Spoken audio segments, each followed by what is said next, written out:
Baiklah, di sini kita akan membahas tentang konsep HAM yang kontroversial. Rumusan tentang hak asasi manusia atau HAM yang dianggap legal dan dijadikan standar hingga saat ini adalah produk yang diterbitkan oleh Badan Perserikatan Bangsa-Bangsa atau PBB.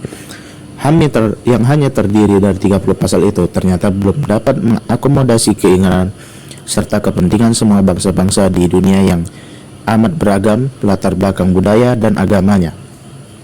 Bagi kita umat Islam, kejanggalan yang amat prinsipil di dalam pasal-pasal HAM tersebut dapat dilihat antara lain pasal 16 yang berbunyi yang pertama, yaitu laki-laki dan wanita yang telah dewasa tanpa pembatasan atas perbedaan ras, kebangsaan dan agama mempunyai hak untuk menikah dan mendirikan rumah tangga.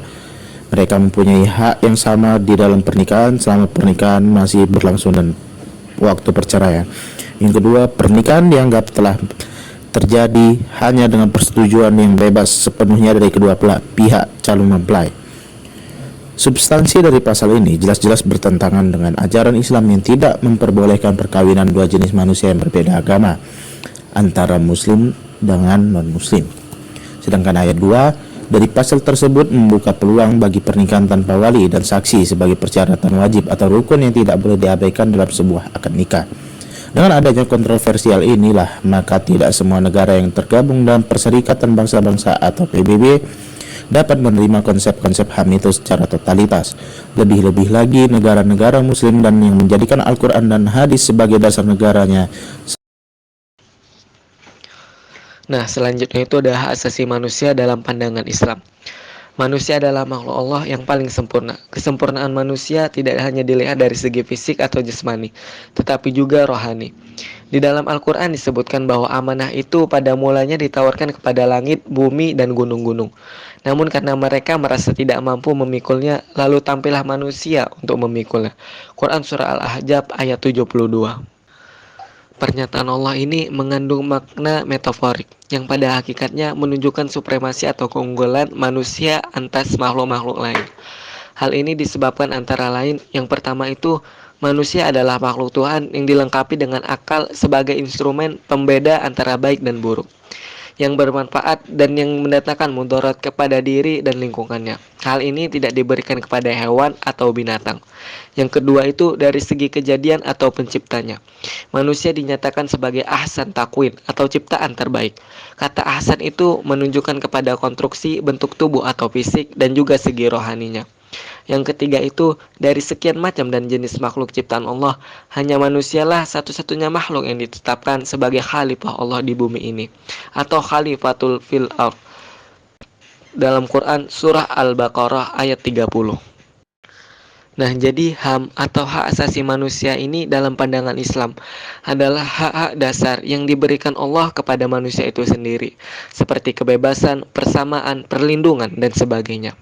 Hendaknya kita sadar betul bahwa hak-hak tersebut bukan pemberian dari seseorang, organisasi, maupun negara, tetapi adalah anugerah Allah yang sudah dibawakan sejak lahir ke dalam dunia ini. Hak itulah yang kemudian dikenal dengan sebutan hak-hak asasi manusia atau HAM. Tanpa memahami hak tersebut, mustahil bagi kita untuk dapat menunaikan tugas-tugas serta kewajibannya sebagai khalifah Allah dengan baik. Perbandingan HAM Barat dan HAM dalam Islam. Perbedaan yang mendasar antara HAM Barat dan HAM dalam perspektif Islam antara lain HAM Barat bersumber pada pemikiran filosofis semata karena ia memenuhi produk otak manusia. Sedangkan HAM dalam Islam bersumber pada ajaran Al-Quran dan Sunnah, karena itu hambatan terkesan sangat sekularistik. HAM Barat lebih bersifat antroposentrik, maksudnya ialah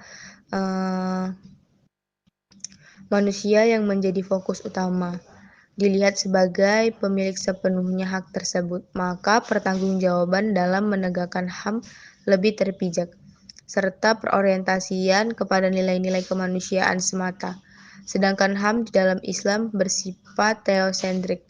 Manusia dalam hal ini dilihat hanya sebagai makhluk yang dititipkan hak-hak berdasarkan Tuhan, bukan sebagai pemilik mutlak. Oleh karena itu, wajib memelihara sesuai dengan aturan Tuhan. Yang selanjutnya itu HAM Barat lebih mengutamakan hak daripada kewajiban. Mereka itu lebih terkesan individu dalam hal ini. Penggunaan hak oleh seseorang kurang memperhatikan kewajiban memelihara hak orang lain. Sedangkan HAM dalam Islam mengutamakan keseimbangan antara hak dan kewajiban pada seseorang. Karena itu, kepentingan sosial atau kebersamaan sangat diperhatikan. Penggunaan hak-hak kepribadian di dalam Islam tidak boleh merugikan atau mengabaikan kepentingan orang lain. HAM Barat lebih bersifat individualistik, di mana kepentingan individu sangat diutamakan, bahkan bisa mengabaikan serta mengalahkan kepentingan sosial.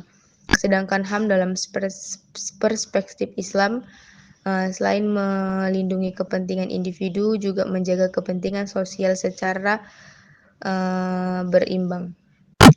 Yang terakhir itu HAM Barat memandang manusia sebagai pemilik sepenuhnya atas hak-haknya, sedangkan HAM dalam perspektif Islam memandang manusia sebagai penerima titipan atau amal dari Allah terhadap hak-hak yang bukan milik secara mutlak. Oleh karena itu, manusia sadar bahwa dirinya akan diminta pertanggungjawaban kepada Allah atas hak-hak tersebut. Asasi manusia dalam Al-Quran. Yang pertama, persamaan di dalam politik dan hukum. Di dalam persamaan dalam politik dan hukum, berkenaan dengan ini Allah berfirman dalam Quran surah Al-Hujurat ayat 13, yang dimana berbunyi Bismillahirrahmanirrahim.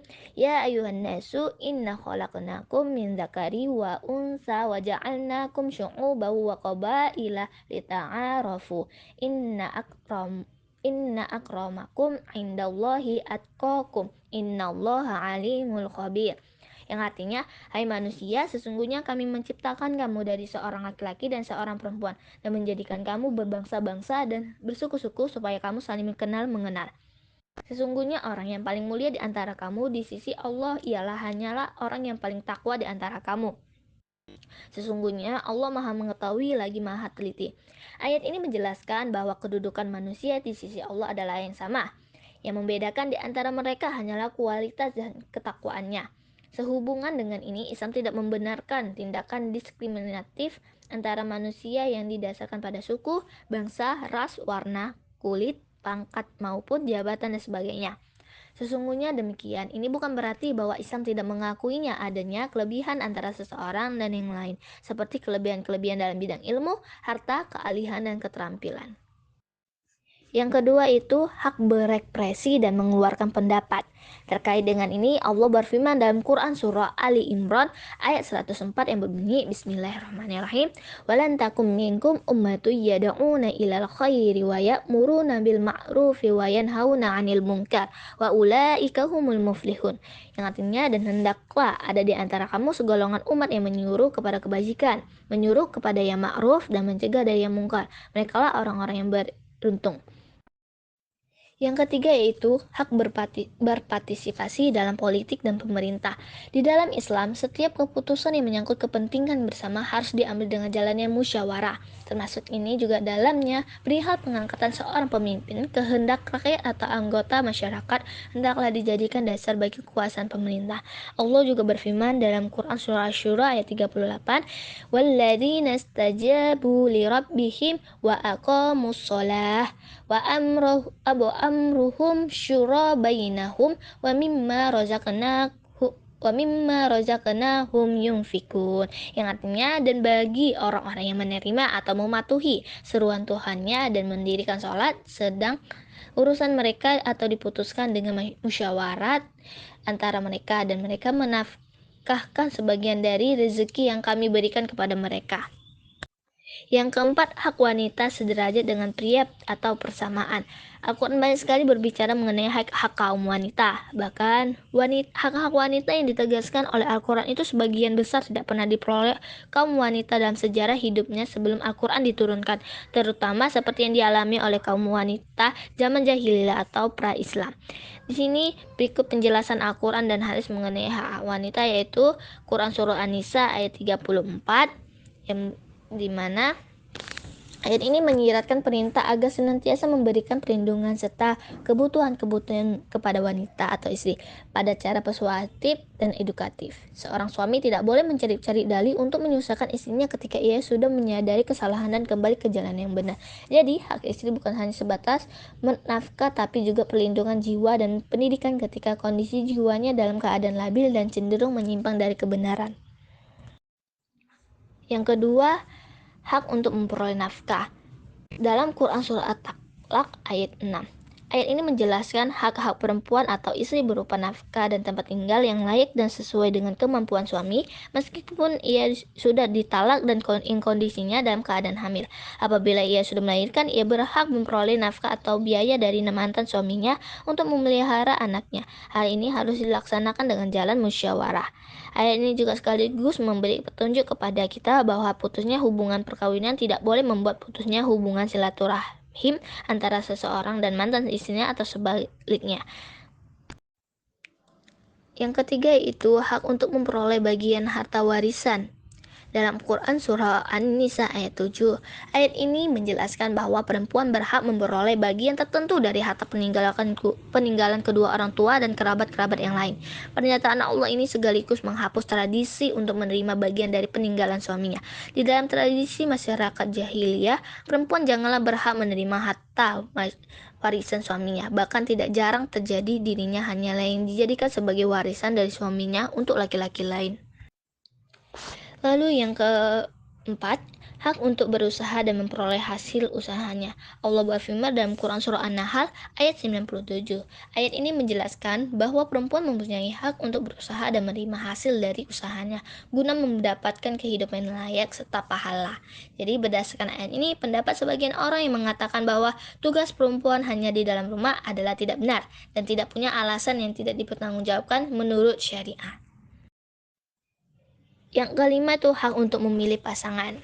Di dalam sebuah hadis dari Ibnu Abbas, Rasulullah Shallallahu Alaihi Wasallam bersabda yang artinya sesungguhnya seseorang gadis telah datang mengadukan halnya kepada Rasulullah bahwa ia telah dikawinkan oleh bapaknya dan ia tidak menyukainya. Maka Nabi Shallallahu Alaihi Wasallam memberi kesempatan kepadanya untuk meneruskan atau untuk membatalkan perkawinan.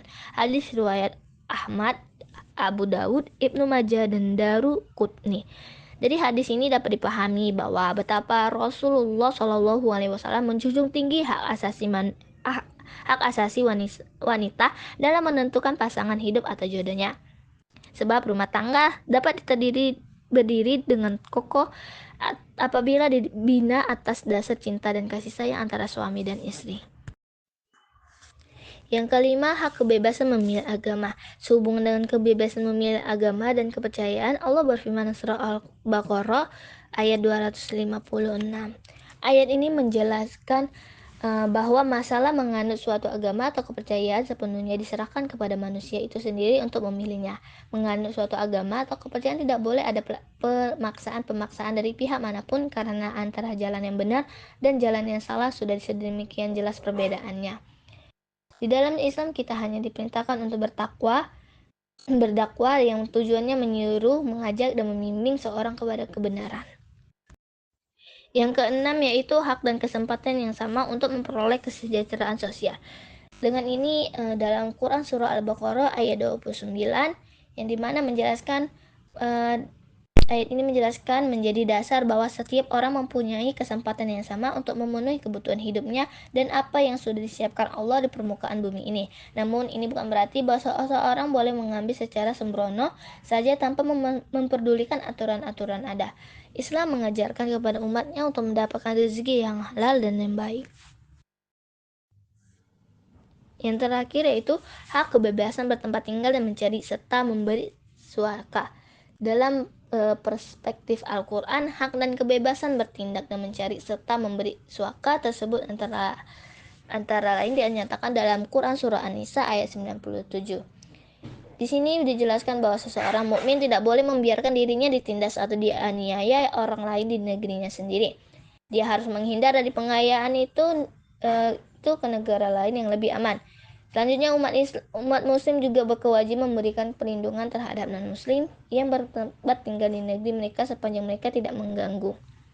Dalam Quran Surah Al-Muttahanah ayat 8-9 menjelaskan bahwa pesan orang muslim bahwa memberikan perlindungan terhadap non-muslim yang tidak mengganggu kepentingan agama dan diri mereka. Tapi apabila mereka telah mengganggu kepentingan agama dan keamanan jiwa mereka atau orang muslim, Islam melarang umatnya bersekongkol dengan mereka. Jadi pada prinsipnya Islam itu terbuka untuk mengadakan hubungan persaudaraan dengan melampaui wilayah teritorial negerinya dan agamanya sepanjang hal itu tidak merugikan kepentingan Islam dan umatnya.